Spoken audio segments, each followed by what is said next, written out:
Esto es Antes de que llegue el brief, un podcast para creativos. Bienvenidos a otro episodio de Antes de que llegue el brief. En el episodio de hoy nos sentamos con Gabriel René Rodríguez Rovira con 10, con rayitas, porque lo usan los dos. Sí. Entonces ese certificado de seguro social viene bien largo. Director creativo, director de arte, fuiste empresario, fuiste startup builder, casi manager, owner, descifraste el código digital de hacer publicidad en Puerto Rico y de alguna manera hiciste la transición que muchos directores de arte en Puerto Rico como que buscan. Básicamente,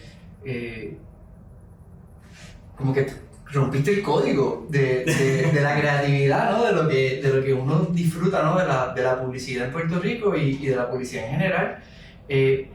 La primera pregunta que hacemos casi siempre es, ¿qué haces? ¿A dónde vas? ¿O qué música escuchas? Diantre, el espectro de tenerme ahí. Sí, mucha gente se queda, yo me quedo en mi casa o voy a la biblioteca. Entonces, si no vas a un sitio en particular, ¿qué escuchas? ¿Qué haces como para inspirarte, para buscar ideas, para cuando sabes que tienes un brief bien pesado, bien caliente, ¿qué haces? Man, para empezar, tú resumiendo mi trayectoria suena mucho mejor de como yo me imagino. No, tengo el resumen aquí. Suena brutal eso.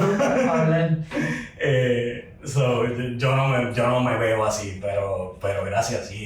La verdad es que son 20 años también y pues, mano, yo soy un tipo bien curioso que estoy todo el tiempo, me aburro fácilmente de eso, estoy todo el tiempo buscando estimulación y a través del trabajo.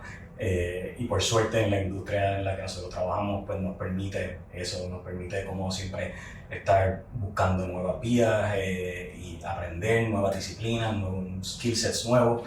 Por eso es que yo escogí la publicidad porque soy una persona que no pudo hacer lo mismo por mucho tiempo. Claro. Y eso se refleja en el resumen que tú acabas de hacer de mi trayectoria. Sí, nítido, gracias. No lo había visto así.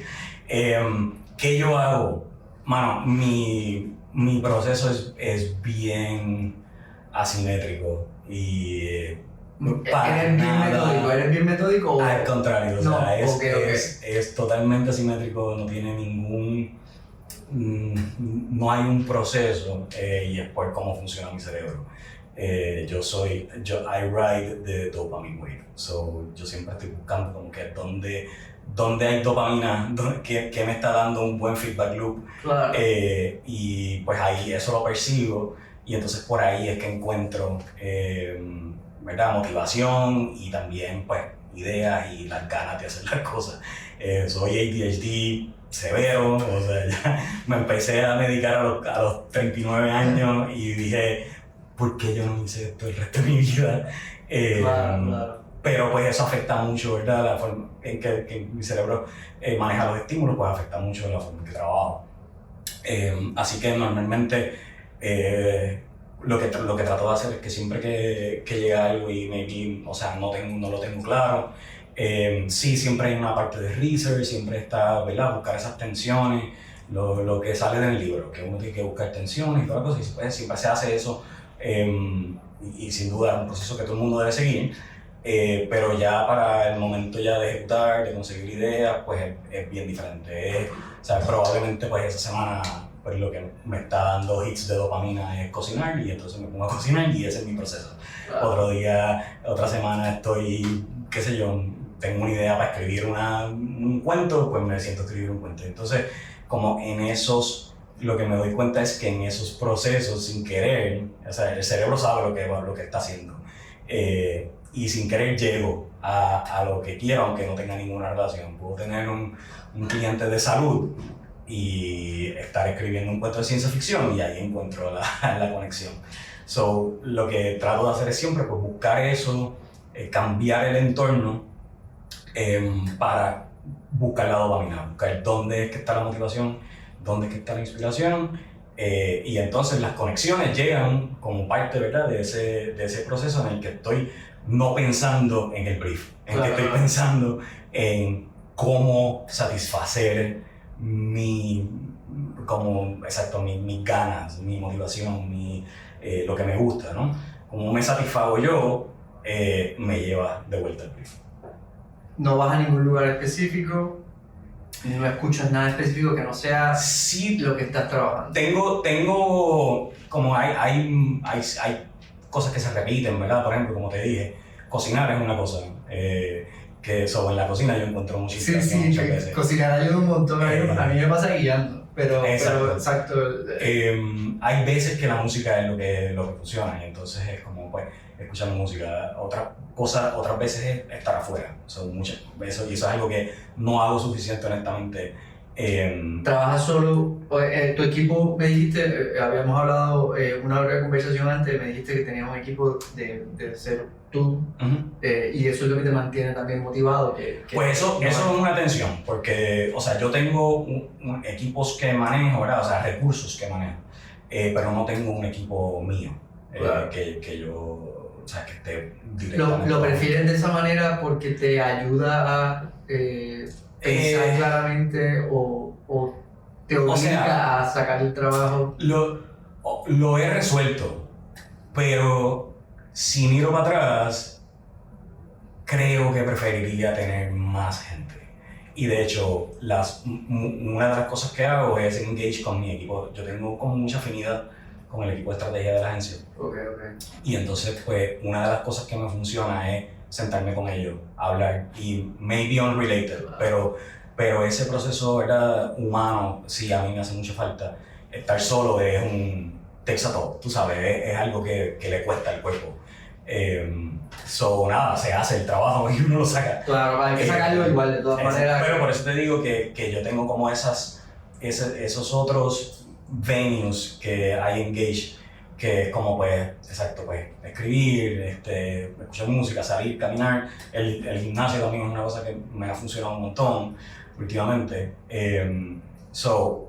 Siempre pues tengo que buscar eso, pero la verdad es que muchas veces me doy cuenta que esos son sustitutos de la interacción humana. O sea, I crave al otro, o sea, es una cosa que extraño mucho de los tiempos pre-pandemia, que yo sí, o sea, tenía un equipo. Y había que ir a la oficina, antes de la pandemia ya tenía todo el mundo 40 empleados a mi cargo.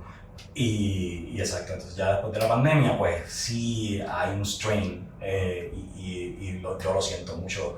O sea, hay un strain cognitivo y también emocional, ¿no? Es como uno se siente más vacío, honestamente. Claro. Sí, que no hay esa interacción con la que crecimos creativamente, y de ver la agencia llena de gente y todo el mundo como que ese vibe, esa energía que uno siente. Bueno, y estamos como brincando algunas preguntas, pero cubriste algunas cosas que son bastante importantes y que nos dan pie a, pues, las próximas preguntas, pero no quiero saltar una que es muy importante, es en pocas palabras, ¿quién es Gabriel René? Dame una, como sea posible, una breve descripción de tu carrera. Empezaste como director de arte, empezaste como cocinero, que ya veo la relación de la pasión por la cocina no es casualidad. No. Es que viene de algo que tú tenías y que todavía pues probablemente te ayuda y la cocina a desarrollar. Es una vía de expresión creativa, ¿no? Definitivo. ¿Sabes? Y yo lo veo así, o sea, yo no lo veo cocinar como puedes hacer arroz y habichuelas, o sea, cocinar es como tengo que pensar, o sea, trato de hacer cosas que estén fuera de mi confort zone. Te hemos visto en el Instagram, como a veces... Sí, de hecho tenemos un cookbook club que está brutal, o sea, nos sentamos todos los meses y cogemos un libro y cada persona tiene que llevar una receta. No me había dado la invitación, pero después del episodio voy a seguir legislando para ver si a finales de año estoy metido en el cookbook club. Sí, te podemos invitar. Una breve descripción, ¿quién eres, qué has hecho y cómo se ha llegado del director de arte al director digital, a ganar premios en Cannes, a manejar obviamente la estrategia digital de una agencia completa, de muchas marcas, de clientes que confían plenamente en la estrategia de la agencia? Háblanos de eso para que la audiencia conozca que todos pasamos desde abajo y pues toma 20 años, ¿no?, llegar hasta aquí. Sí, pues mira, yo empecé, o sea, yo tuve la suerte, ¿verdad?, que mi familia tenía negocios, tenía un restaurante y una farmacia. So, yo desde bien pequeño, cuando no existían las leyes laborales y todas esas no se aplicaban con tanta destreza. Pues yo trabajé en esos negocios desde bien pequeño y eso me dio un montón de herramientas. O sea, no solo, ¿verdad? El tema de disciplina de trabajo y tal. Customer service. Es customer service, es como, o sea, la atención al cliente y también pues las relaciones que se forman, ¿verdad? La importancia, porque ambos eran negocios de pueblo. Claro. So, las relaciones con los clientes eran bien cercanas y cargadas emocionalmente, ¿verdad? Porque pues una farmacia, pues tú veías yo me acuerdo Sí, había sufrimiento, había enfermedad, padecimiento y eso. que yo los veía decayendo y terminaban muriéndose y todas esas cosas. En realidad, pues, o sea, te forman y forman tu carácter. Y entonces luego en el restaurante era un restaurante de marisco y yo desde que nací soy deadly allergic to marisco. No solamente a unos específicos, sino crustáceos, a todos. Crustáceos, ok, los crustáceos. No es tan mal. No, o sea, no, puedes no. comer pescado, comer algunas cosas. Pero, o sea, No carrucho. la especialidad era langosta, carrucho, todo lo que yo no puedo, camarones, todo lo que yo no puedo comer. Y entonces, pero la verdad es que me llamaba demasiado la atención y desde pequeñito, yo me acuerdo a los 5 o 6 años, uno de mis primeros trabajos fue hacer pastelillos. Yo lo rellenaba, con el tenedorcito lo sellaba y hacía pastelillos y eso era un Para sábado. los que no saben lo que es el pastelillo, es una empanadilla. Lo que pasa es que esta gente de otro espacio le dice, en Puerto Rico. El pastelillo, la empanadilla para... No entremos ahí. Para los que están en el sur de Puerto Rico y pues el resto de Sudamérica.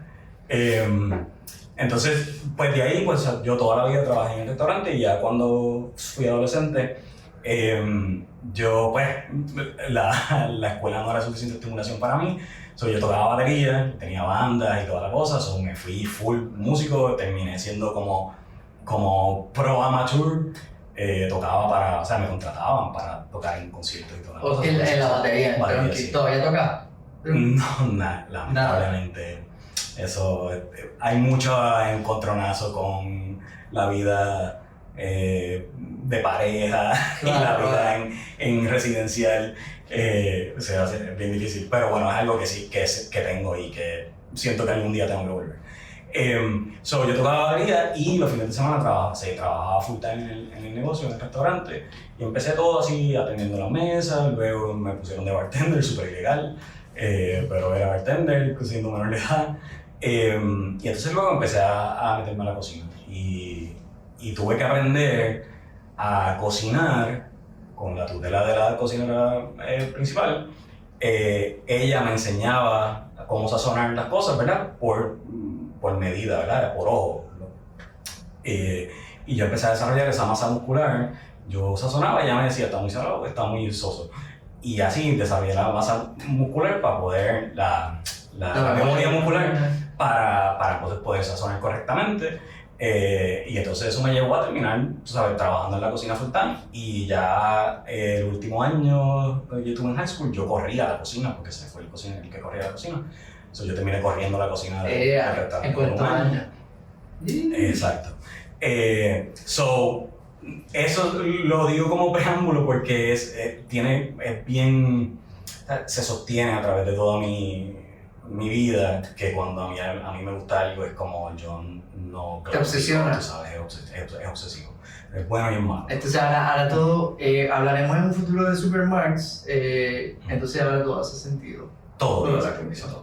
Y entonces pues nada, luego de eso me empecé a interesar por la fotografía, me compré una cámara y me fui a tirar fotos y conseguí trabajo en una revista. Y esa revista, la revista se llamaba Mangrove, era una revista de... La consumíamos en el sur, claro. Y entonces pues, después de como un año con ellos, le estaba corriendo el departamento de fotografía. Coño, esa parte no la sabía y no la vi en el... No, eso no sale en LinkedIn, entonces no tengo cómo verificar eso. Pues eso fue lo que me llevó al diseño. Eso a través de la fotografía. Bueno, yo antes de eso era un super nerd de la tecnología, de la computación. A los 12 años tuve mi primera computadora. me obsesioné con las computadoras cuando todavía era DOS, no había Windows. Dañaste un montón de computadoras. Dañé muchas computadoras y terminé certificándome como reparador de computadoras. De nuevo, porque no me puedo estar quieto. Y entonces empecé, ese era uno de mis negocios. It all makes sense now. Es haciendo computadoras y entonces ahí también empecé a programar. En la revista me dicen, bueno, pues si tú sabes programar, pues puedes hacer el website. Empiezo a hacer el website. Y eso me lleva al diseño sin querer. Tenía que usar Photoshop y todas esas cosas y yo pues aprendí de eso. Terminé también ayudando a montar la revista, todas las cosas. Ahí aprendí como que todo ese skill set así completo de creación de imágenes y claro. de layout y o sea, más la cosa de web design. Todo eso pasó en esos años y medio más o menos que trabajé ahí. Que mientras trabajaba ahí estaba estudiando y por las noches era DJ de Alfa Rock. Bueno, la estación del Alfa Rock de... un momento de silencio un momento de silencio. Por Alfa Rock. Entonces, bueno, igual está conectado online ahora, pero sí. no es lo mismo. Y, no. Entonces ahí también empecé a hacer voiceover work. Yo estaba siempre haciendo mil cosas. Nada, y siempre estuviste muy relacionado a la industria de la publicidad sin estar metido en la industria de la publicidad de agencias, de ese espacio. Estaba como por los márgenes. Claro. Bueno, igual como publisher de la revista o haciendo de voiceover o haciendo de DJ. O sea... Y entonces de momento, exacto, ya las agencias me empezaron a llamar para hacer voiceover y de hecho por ahí es que llego a trabajar en agencia.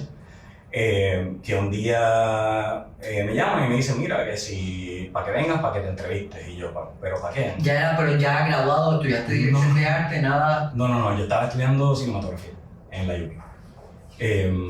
Y entonces eso fue yo tenía 22 años. 21, 22 años. Ahí, todo, hay mucho overlapping, no traten de hacer un timeline, todo pasa junto a la vez. No. Pero ahí me llaman de una agencia para entrevistarme y entonces me dicen como que, porque me habían ya contratado para hacer voiceovers y solamente pues me querían conocer. Y ahí conozco a Bill Menay, una leyenda, que era el director creativo en ese momento, en Nexus, se llamaba Nexus. Y entonces, estando allí, me dicen, bueno, pero veo aquí en tu resumen que tú tomas fotos, que tú diseñas, sabes usar Photoshop, sabes usar Illustrator, y yo, pues sí. Y me dijeron, pues nada, te puedes sentar ahí. Literal, ese mismo día. Y yo, pues... Algunos tienen más suerte que otros. Bien brutal. No, o sea, yo tuve una suerte. ¿Qué probabilidades hay de que eso ocurra en el 2026 para los estudiantes que nos escuchan y la futura clase? O sea, tienes que ser un súper dotado. Yo llegué con un portfolio, man. O sea, yo llegué ya con... Yo tenía websites, tenía varios tenía fotografía. Tenía fotografía, tenía layout. El director de arte era... Claro. Y tenía layout también. O sea, ya yo había hecho layouts en las revistas. Yo llegué con un portfolio que o sea, lo miro ahora y es horrible, pero Bill Menay vio que, o sea, claro, sí. Ahí, talento. Este tipo puede hacerlo. Y la guía del director de arte, del director creativo casi siempre es si logra dominar la herramienta, yo le puedo enseñar la creatividad. Y mind you, que mi primer trabajo, o sea, mis primeras responsabilidades era, todavía nosotros estábamos haciendo separación de colores para los anuncios de prensa. Mi trabajo era imprimir, cortar, pegar y llevar a la imprenta y esperar a ella que me hicieran la prueba, probarla. Mi primer trabajo era bien, o sea, era técnico, pero rudimentariamente creativo, pero igual estaba en una agencia, estaba cobrando. Sí, y estaba cobrando, ya ahí yo estaba cobrando, o sea, empecé cobrando el mínimo, pero como en menos de un año yo estaba cobrando casi lo mismo que cobraba mi papá. Básicamente, tuviste un año de comer pizza, de dormir en la agencia, de pichar, de estar detrás de los mensajeros. Eso fueron 2 años, casi 2 años, 1 año y medio, 2 años, en el que sí, ese era, o sea, full, saliendo todos los días después de las 12 de la medianoche, todos los días.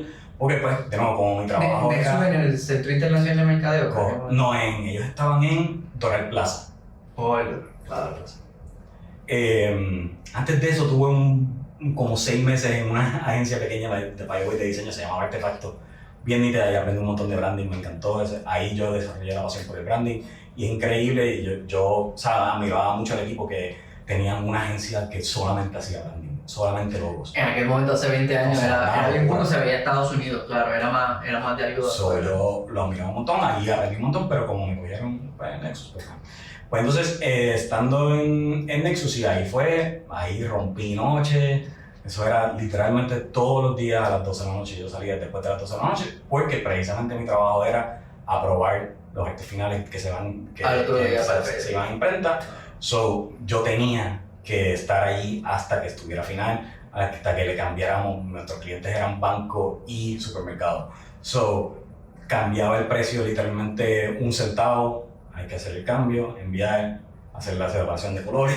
Claro. Tú sabes, eso era bien intenso.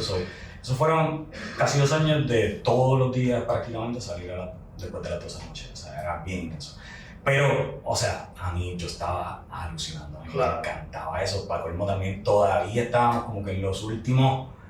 Fueron los últimos humos de la publicidad glamorosa de Puerto Rico, que fue en los 90 y principios de los 2000, en el que nosotros todas las semanas teníamos happy hours, open bars, claro. O sea, y todo era súper glamoroso. Mucho Bevins. Exacto, pagaban súper bien, o sea, la paga era absurda.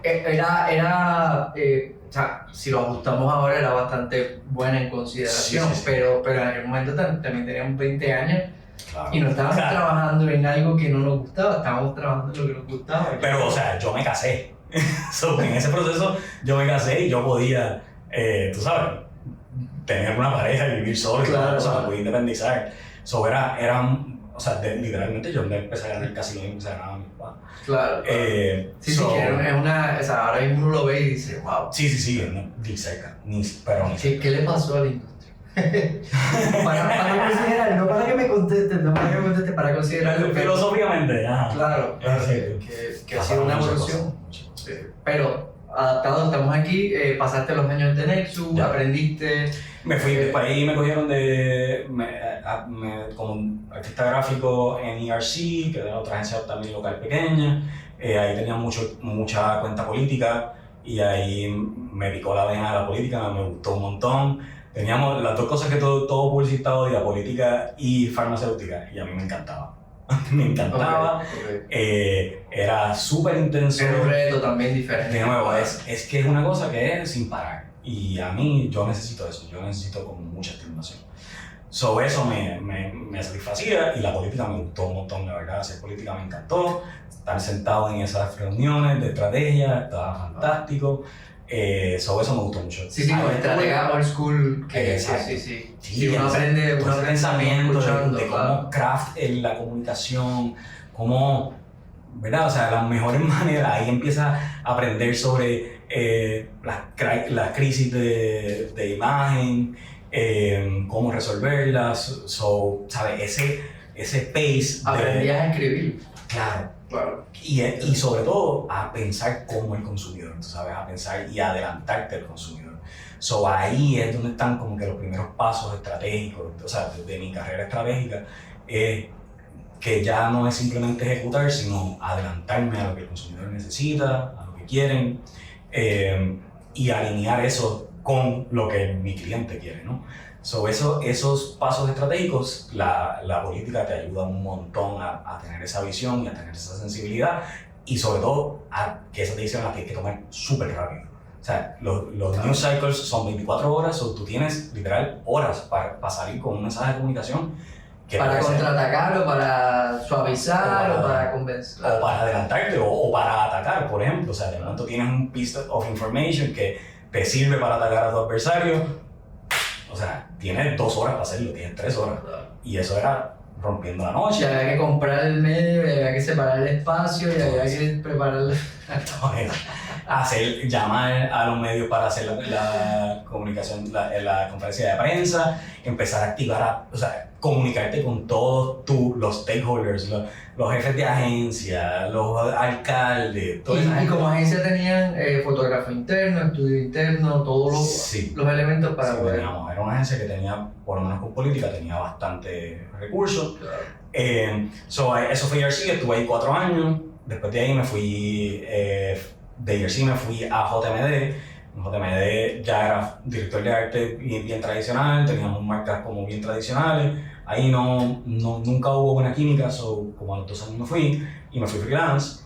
Estuve más o menos 2 años freelance, 1 año y pico, y entonces me montó Alterno Agency con Radamel Lupis, que montamos una agencia que era 100% digital, que eso era, o sea, literalmente habían 2 más, Notebooks y Pixelbook, no había más agencias digitales. O sea, que fuesen full y que no fuesen red o que no fuesen una división de...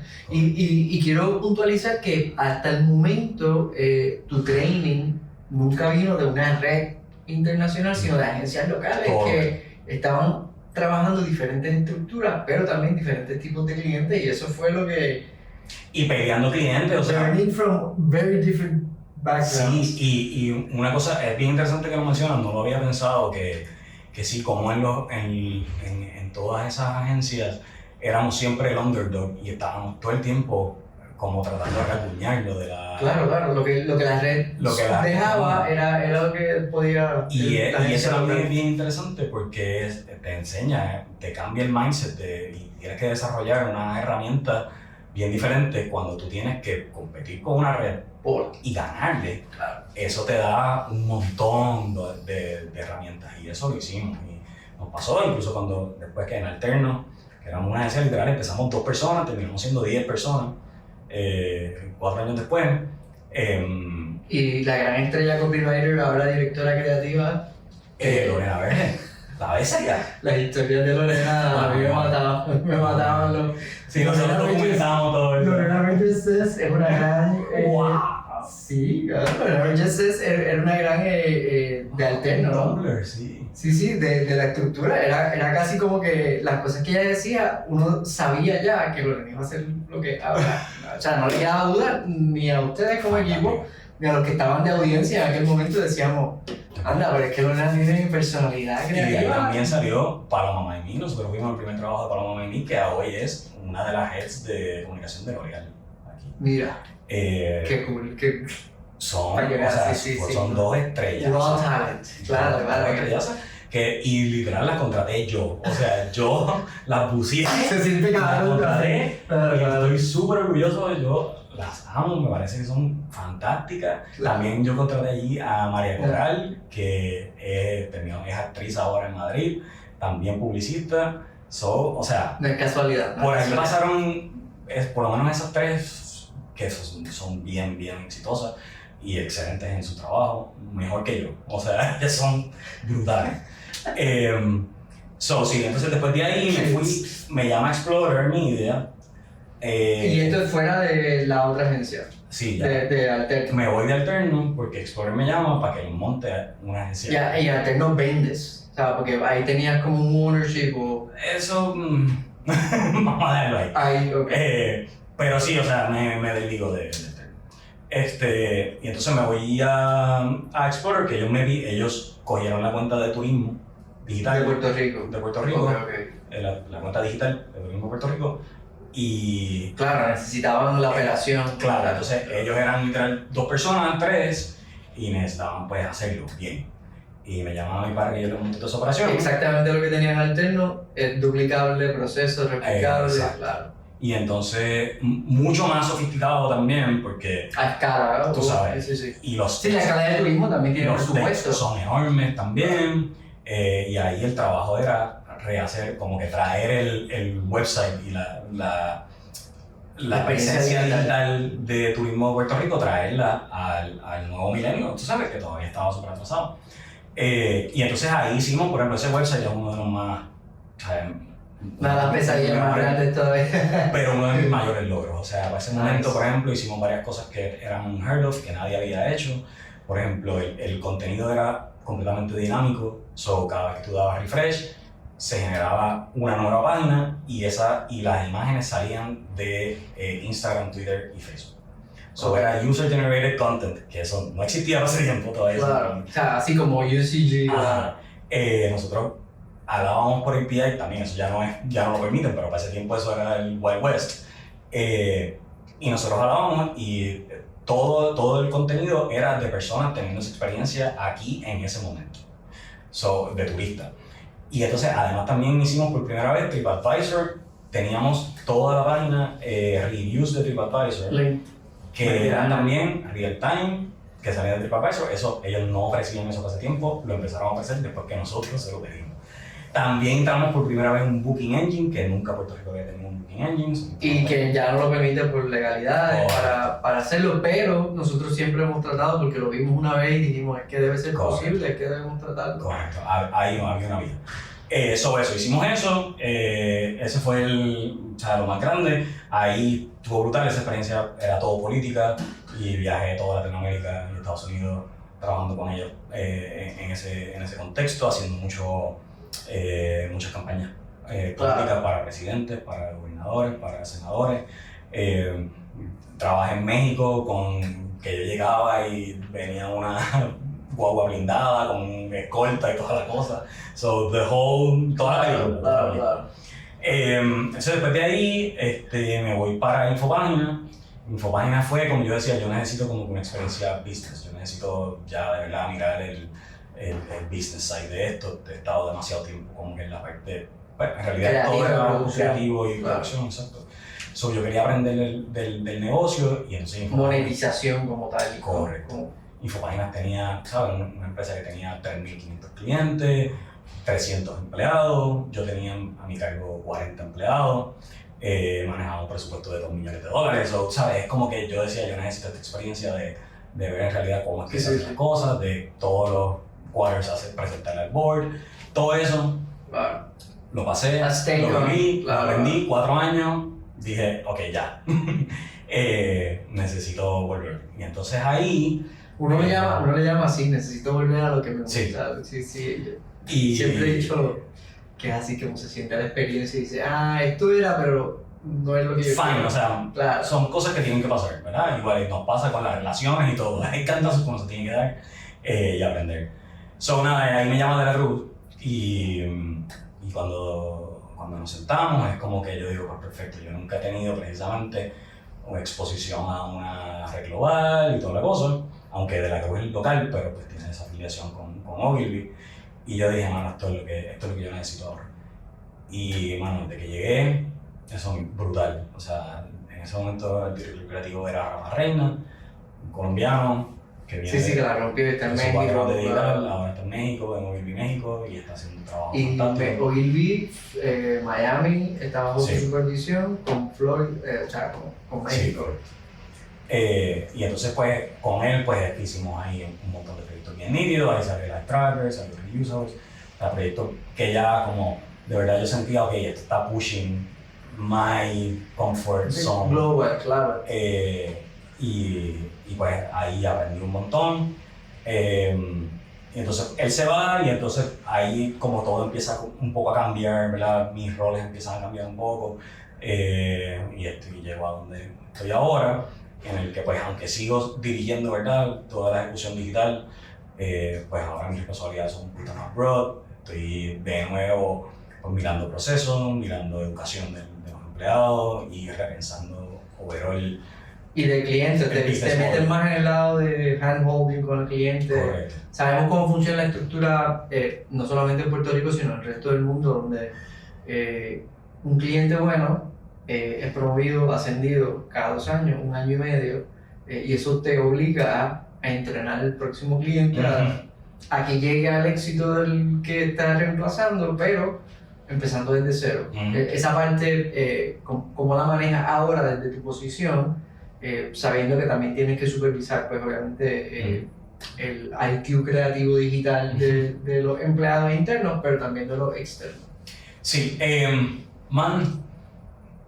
no sé, es bien, nosotros no tenemos ahí tanto fraccionamiento, ¿me sigue? Todos hacemos todo, estamos todo el tiempo como que haciendo las cosas juntos. Esos clientes, también hemos tenido mucha suerte, que mis clientes son bien buenos, ¿sabes? Todo, y son legacy casi todo. Sí. Sí ha pasado incluso que gente de la agencia ha terminado siendo nuestro cliente, sobre eso está pasando bastante. Lo vi sin nombrar casos específicos, pero sí es bastante común también. Y eso ayuda un montón, mano, porque entonces tenemos un aliado allá. Esas relaciones y ese handholding. Y es un setup que casi no garantiza, porque nada de la publicidad es garantizado, pero que garantiza éxito y resultados, porque ya hablan el mismo idioma, correcto, entienden la misma cultura y saben, obviamente, cuál es la dirección del brief. Por eso el handholding no es tan difícil, es bastante, se ha hecho bastante fácil, ¿verdad? Claro, hay excepciones, pero en general, con mi trabajo, a mí pues me tienen mucho eso, o sea, yo soy el responsable de ir y vender las ideas que tienen que ver con tecnología y asegurarme de que ellos entiendan lo que se está haciendo. Y cuando lo hacemos así, somos exitosos casi siempre. Hay ideas que sabemos que se desarrollan para Puerto Rico. Hay ideas que están diseñadas para afuera y para que funcionen aquí y afuera. Cuando tienes que sentarte a pensar, cuando tienes que presentar y obviamente van a producir ideas que tú sabes, esta idea va a ser grande. I need to put all in, o sea, todos los chips en, porque esta idea es grande. ¿Cómo tú individualmente y luego con el equipo, cómo manejan ese tipo de presentación, de pitch, yo diría de approach con el cliente cuando es necesario? Que lo que va a pasar en resultado el año que viene para la agencia depende de esta idea. ¿Cómo manejas eso? Porque sé que has estado en esa posición y sé que el proceso de una idea puede tomar hasta 2 años en producción. Sí, desde que plantar la semilla hasta que la ven y pasa por separa. todo el proceso y pasa por todos los councils y mano, te tengo que decir que es súper intenso y es algo precisamente que me tomó por sorpresa porque no había tenido esa exposición en el espacio de red. Y eso cuando tú tienes uno de tus stakeholders es la ICD que está en India, no, en Nueva York. exacto. Claro. Y todo lo que tiene que pasar, ¿verdad? Para que llegue allá y después con todo cuando regresa es bien intenso y nosotros nos lo tomamos bien en serio y eso es algo que no todo el mundo está ready para hacerlo.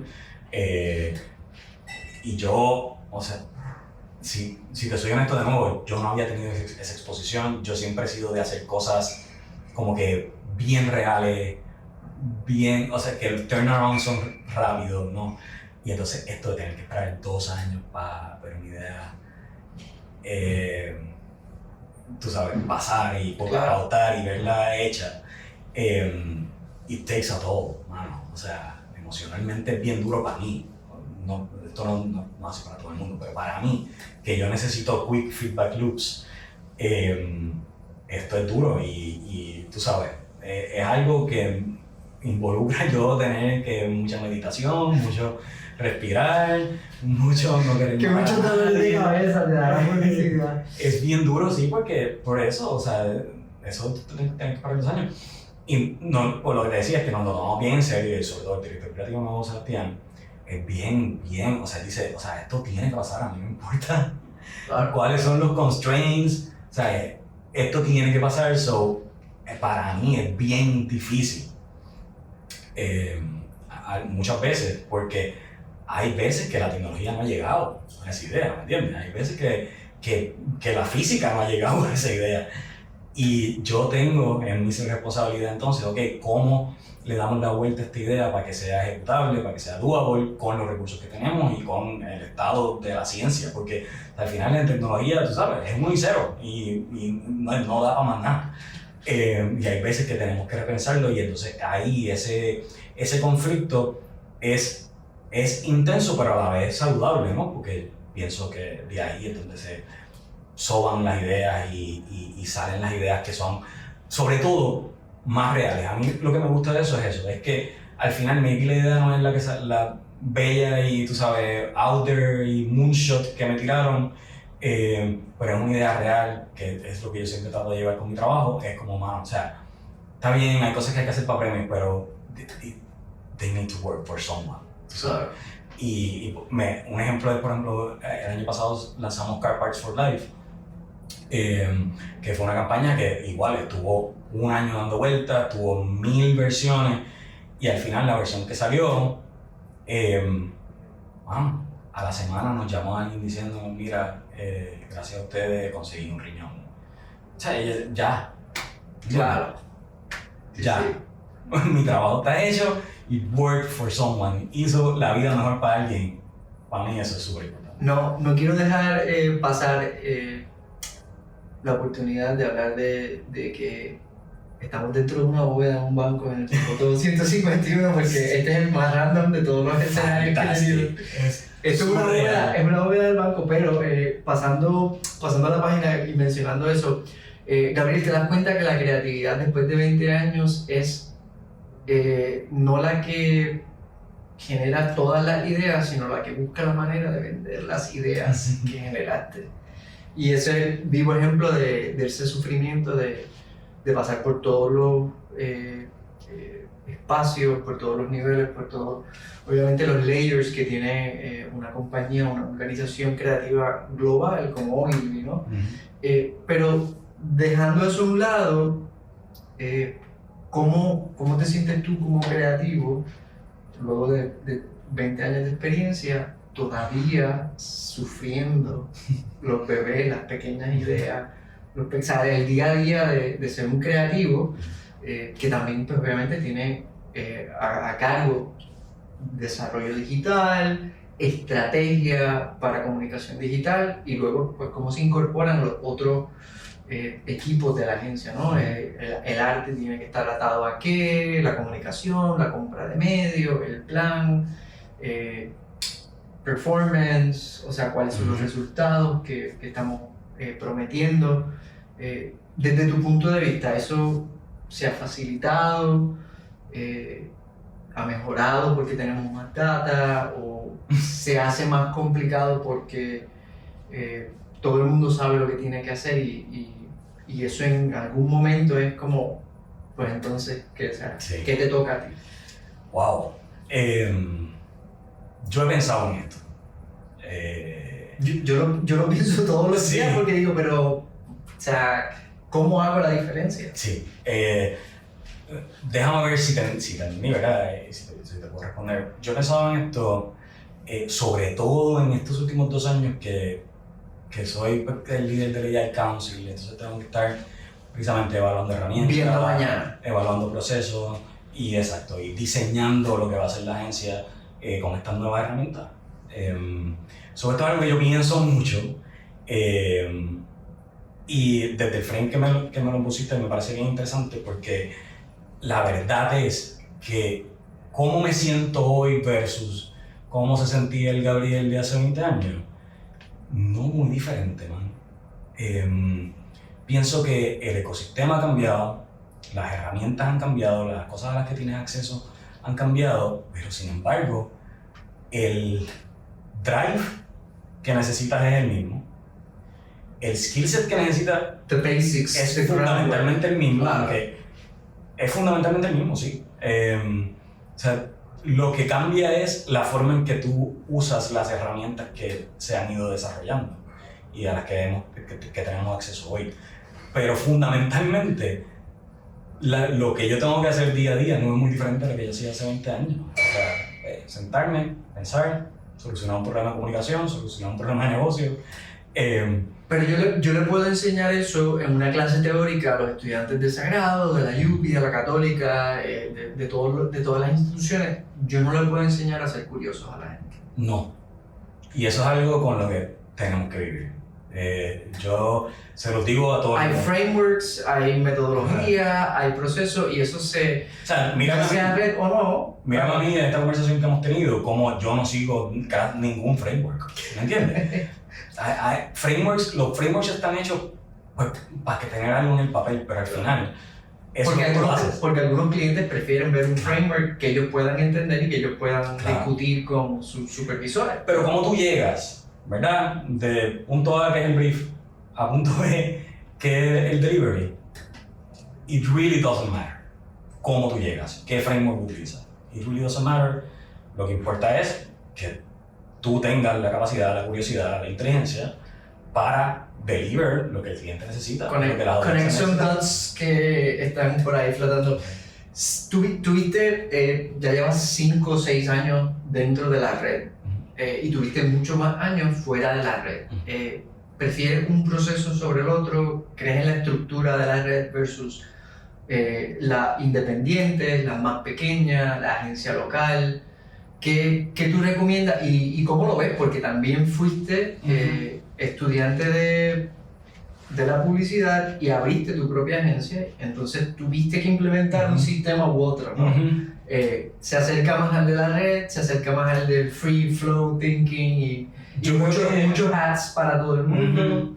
Yo creo que De la Cruz es un sitio, por eso me he quedado, yo nunca duro más de 4 años en ningún lugar. Eso es bueno. Y en este llevo 6, y es porque es un buen in-between.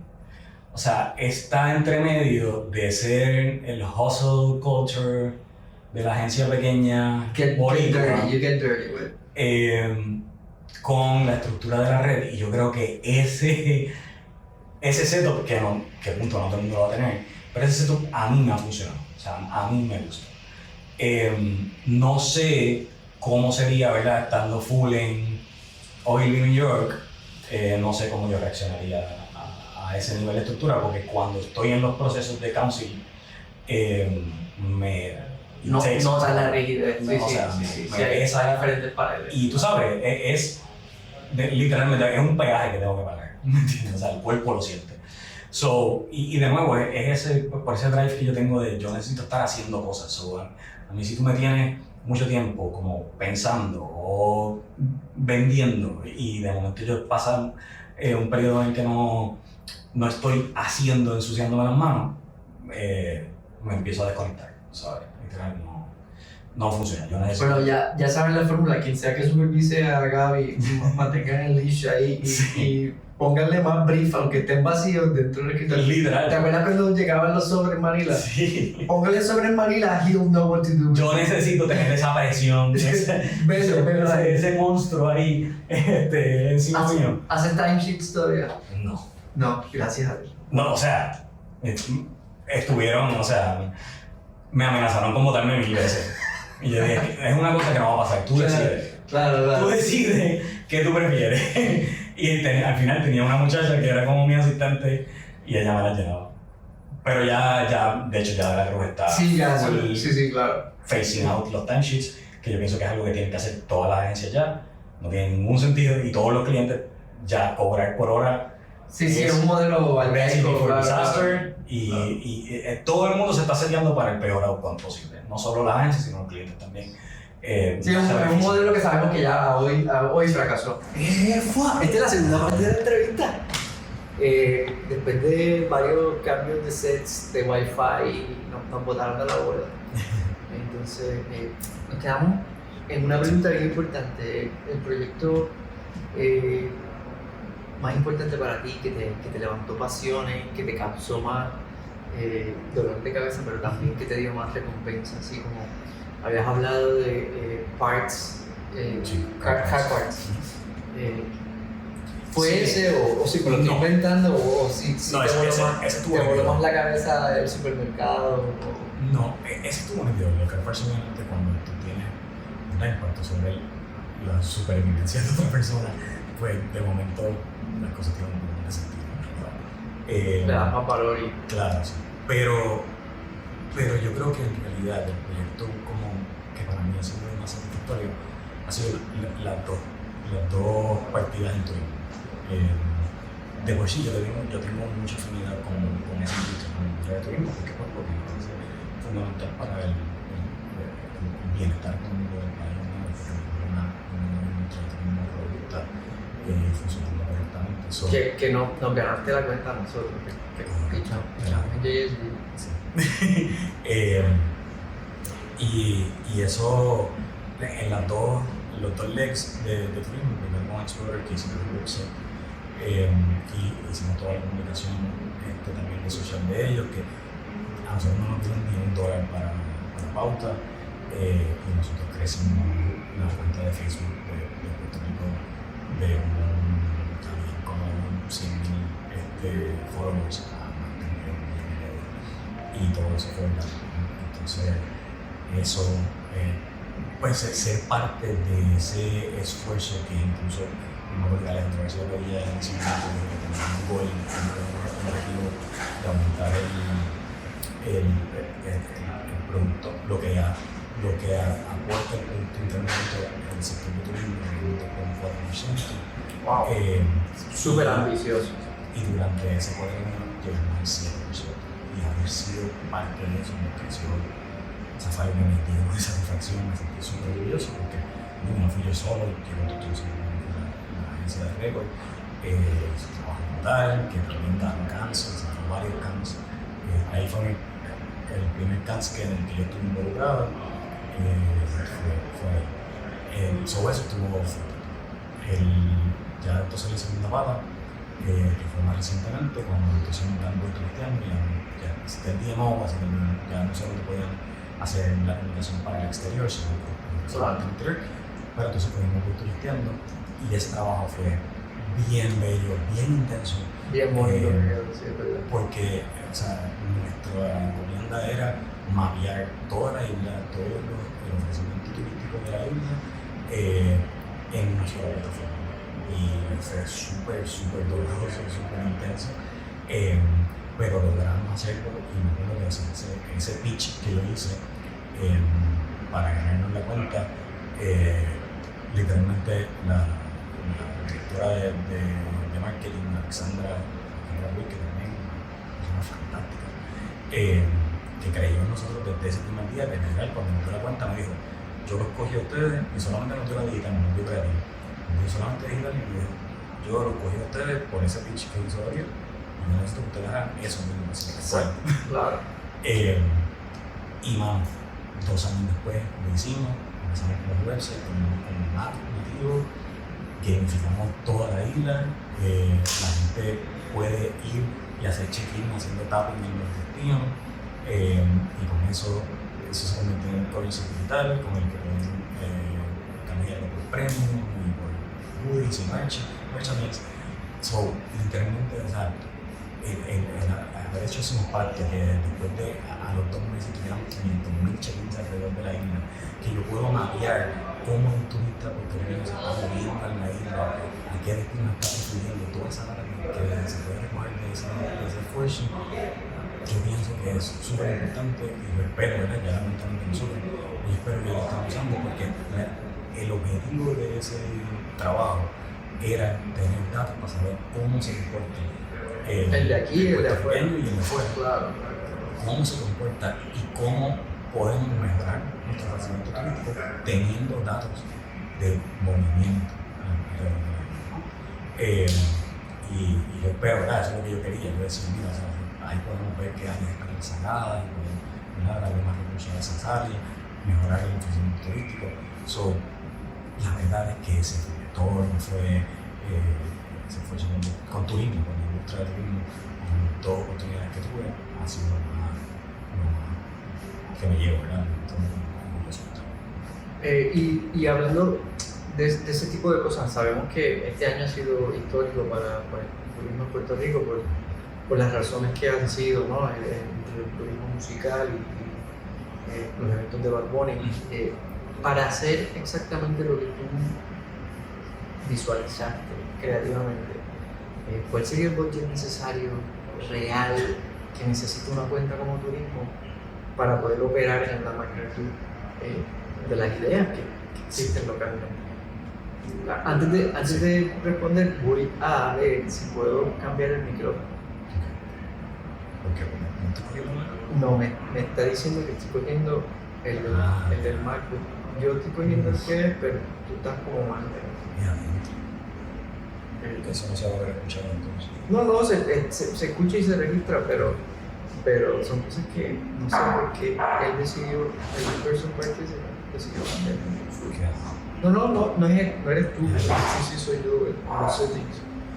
Pero igual, si te pegas, porque acá somos las respuestas van a ir mejorando. Fuera de lo que hace Gabriel como creativo, como creador, ¿qué hace? Fuera de tiempo libre, como padre, como ser humano, como cocinero, alérgico a los mariscos, o sea, ¿qué haces fuera de la publicidad que te mantiene balanceado el resto de cosas que haces con la publicidad? Porque si no, nos quemamos.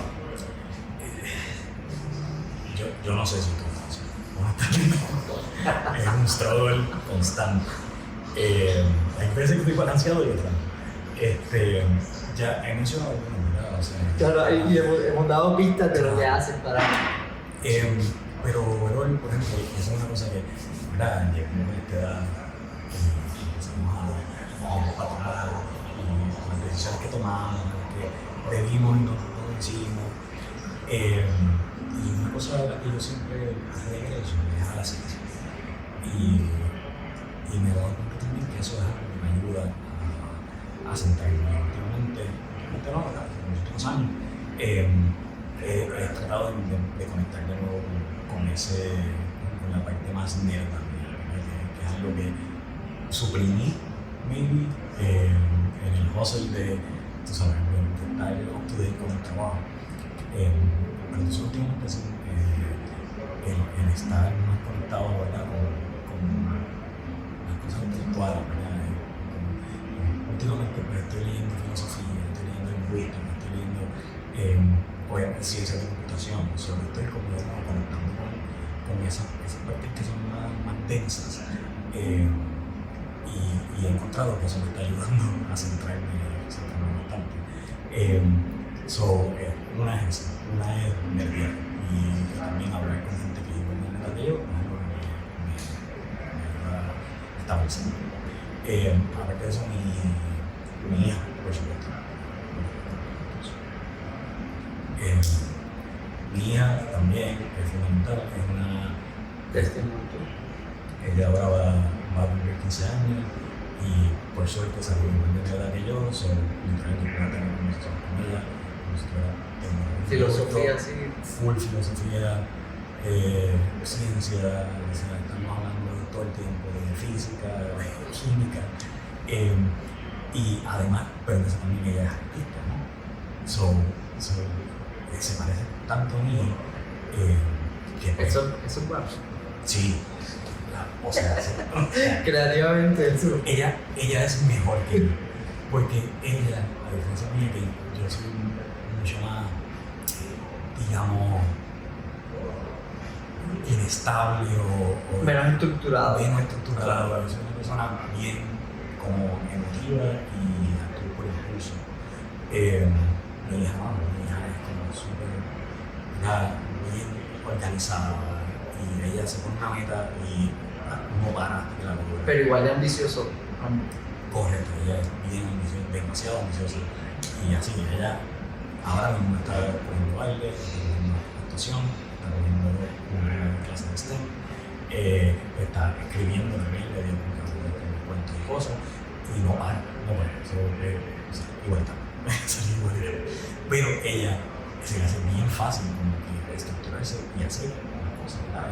Ella dice, ok, quiero hacer esto y hasta que termina. Yo soy más orgánico por esa parte. Yo empiezo a hacer algo y me voy por la tangente y vuelvo y tú sabes, estoy siempre como en ese baile con las ideas y con la ejecución. Y no es hasta que como que tengo ese burst de dopamina que pues luego ejecutar. Es como, yo siempre tengo que estar bailando. Mi hija es bien objetiva, bien directo. So, eso es como mi hija, es un gran outlet para mí y un input también, recibo mucho de ella. En algún momento vas a retomar la batería y esa conversación no ha Eso pasado. Eso me falta. Me falta irme a estudiar ciencia y tocarlo. Esos son mis planes para los próximos 20 años. ¿Cuál es la ambición, la meta de Gabriel en los próximos 3, 5 años? ¿Qué quieres hacer? ¿Cómo te ves? ¿Dónde te ves? ¿Qué ideas todavía no has podido vender? ¿Y qué cosas todavía te dan esa curiosidad, ¿no? de seguir en la industria, de seguir creciendo? Bueno, yo creo que ya me toca estar en un C-suite level, ese es uno de mis objetivos. Quisiera ya pues, poder estar mucho más de cerca de la toma de decisión del C-suite. Y además de eso, siempre voy a tener esa cosquilla de ayudar al país. Y me encantaría tener la oportunidad de ayudarlo de adentro, o sea, cualquier estructura gubernamental, política. De nuevo, es como ser parte de la toma de decisiones para tener un mejor país. Bueno, lo estás diciendo aquí hoy, marzo 26, está disponible para la Secretaría de Turismo. Si estás buscando un líder visionario, esta campaña empieza hoy. ¿Qué ideas te vuelan la cabeza ahora mismo que estás viendo allá afuera? Marcas que lo están haciendo bien, creativos que lo están haciendo bien, compañías que lo están haciendo bien. Háblame de esas que los estudiantes deben estar prestándole atención hoy, porque hay algo diferente. El Lorena Vergés, ¿cómo lo identificamos? El Lorena Vergés de mañana, ¿cómo lo identificamos? Me siento injusto diciendo algo, ¿verdad? Porque déjame hablar un montón, pero el que me viene a la mente que está súper es Mischief. La gente de Mischief es una agencia pequeña, súper disruptiva. No sé si ya son tan pequeños. Bueno, no sé, ya casi bastante. Pero a mí me gusta mucho el approach de ellos, que precisamente, yo me siento muy identificado con esa forma de trabajar, de llegar y romper cosas. Meterse el lío, Exacto. Ser bien problemático. Correcto.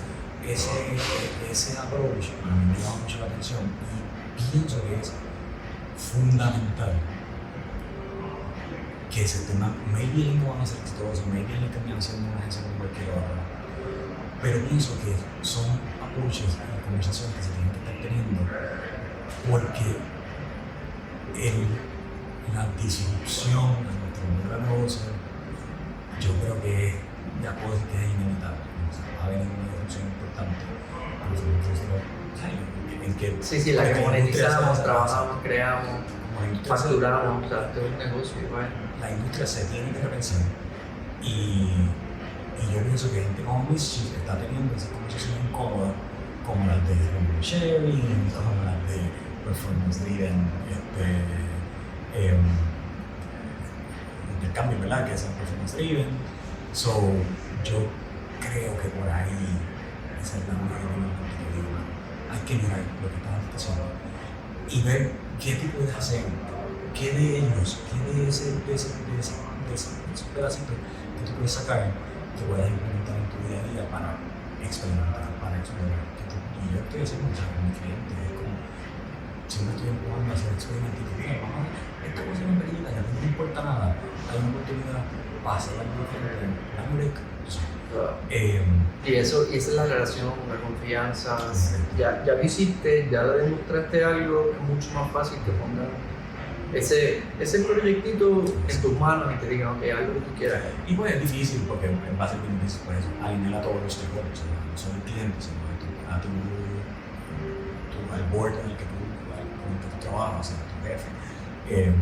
Como que decirle, mira, o sea, tengo aquí este bolsecito que podemos hacerlo Chiquitito. En vez de que nos paguen, pues lo que se venda ahí, el revenue. ¿Qué tú crees? Y todo el mundo va a decir que no, todos van a decir que no, tú vas a estar pero seguir. Consistencia, coherencia. Pasa el tiempo, pasa un año y de momento viene y lo hace Mischief y te dice, mira, ¿te acuerdas lo que yo te dije hace 2 años? Yo creo que es algo que tenemos que estar todos empujando, y si todos empujamos juntos, pues la comunicación va a ser mejor. Y eso es lo que yo trato de comunicar y de decirle a mis colegas, es como, mano, o sea, no pierden nada con decirlo, no pueden. A mí me miran raro todo el tiempo y me dejan de hablar. El de la idea loca de hoy. Pero pasan 2 años y de momento, ¿te acuerdas? Mi hora de tomar una decisión y la retomo. Nada se siente mejor que mandar ese email que dice, ¿te acuerdas de esto que hablamos? Bueno, no nos queda mucho tiempo y obviamente podemos pasar a la próxima sección que se llama 20 preguntas sin brief. Aquí lo primero que se te ocurra es lo correcto. No hay right or wrong, así que esto es 20 preguntas. Okay. ¿Estás ready? Dale. Canción que pones de fondo cuando vas a trabajar. De nuevo, son todas bien diferentes, pero por ejemplo, NoFX es una que me... O sea, no. ¿Usas libreta o el iPad para sketch your ideas o escribir? Libreta y club, últimamente. ¿Cuál es la prenda que nunca falta cuando vas a vender ideas? ¿Accesorio? ¿Te pones algo? ¿Qué haces? Método. Siempre tengo un rehearsal. Sí.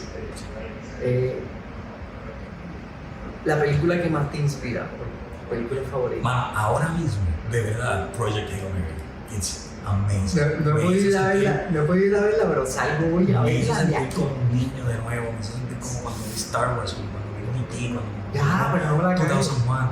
Es fantástica, la mejor película de la vida. Comfort food. Sopas.